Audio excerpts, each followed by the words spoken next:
মক্কা শরীফে একজন ফকির, একজন দুর্বল মানুষ আবু জাহেলের বাড়িতে গেলেন এবং আবু জাহেলের দরজায় গিয়ে দাঁড়ালেন। দরজার মধ্যে টোকা দিলেন, আঘাত করলেন।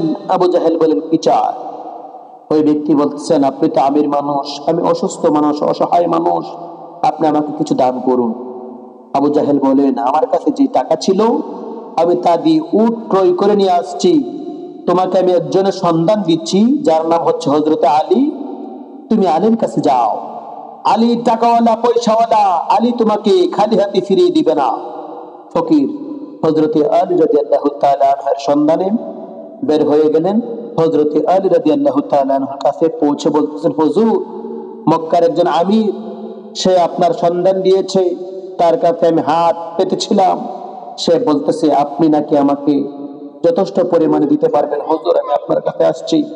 হযরত আলী রাদিয়াল্লাহু তাআলা আনহু ওই ব্যক্তিকে খাবার দিলেন এবং ওই ব্যক্তির যে চাহিদা আছে সেই চাহিদা পূরণ করার জন্য হযরত আলী রাদিয়াল্লাহু তাআলা আনহু তার যে আকাঙ্ক্ষা, সেই আকাঙ্ক্ষা পুরা করার জন্য হযরত আলী রাদিয়াল্লাহু তাআলা আনহু বললেন, তুমি তোমার মুষ্টি দাও, হাত দাও।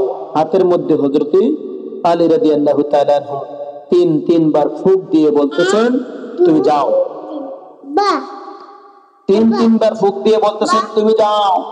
মক্কার এরিয়ার বাইরে গিয়ে তুমি তোমার হাতের মুষ্টি খুলবা, তার আগে নয়।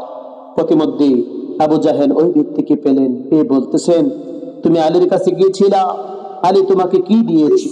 তুমি আলীর কাছে গিয়েছিলে, আলী তোমাকে কি দিয়েছে? এবার ওই ফকির বলতেছেন, হযরত আলী রাদিয়াল্লাহু তাআলা আমাকে যথেষ্ট পরিমাণে ইজ্জত করেছেন, খাইয়েছেন এবং বলেছেন যে আমার হাতে ফুঁক দিয়ে বলেছেন যে তুমি যাও, মক্কার বাহিরে যাইয়া তুমি তোমার হাতের মুষ্টি খুলবা। এবার আবু জাহেল তার পিছনে পিছনে যাইতে আরম্ভ করলো।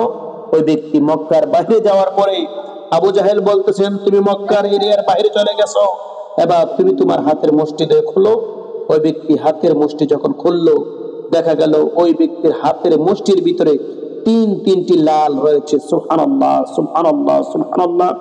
হযরত আলী রাদিয়াল্লাহু তাআলা আনহুকে আবু জাহেল চেয়েছিল বেইজ্জতি করার জন্য, কিন্তু আলী রাদিয়াল্লাহু তাআলা আনহু হচ্ছে আল্লাহ পাক রব্বুল আলামিনের হাবিব ইমামুল আম্বিয়া রাসূল পাক সাল্লাল্লাহু তাআলা আলাইহি ওয়াসাল্লামের এমন একজন সাহাবী, যে সাহাবীর ব্যাপারে রাসূল পাক সাল্লাল্লাহু তাআলা আলাইহি সাল্লাম বলেছেন, যে ব্যক্তি আমি রাসূল পাক সাল্লাল্লাহু তাআলা আলাইহি সাল্লামের কাছে একবার আসবে, হযরত আলী রাদিয়াল্লাহু তাআলা আনহু বলেন, ওই ব্যক্তি আমি আলীর কাছে দুইবার আসবে, কারণ রাসূল পাক সাল্লাল্লাহু তাআলা আলাইহি সাল্লাম হচ্ছেন ইলম, আর আমি হচ্ছি সেই ইলমের দরজা। সুবহানাল্লাহ, সুবহানাল্লাহ, সুবহানাল্লাহ।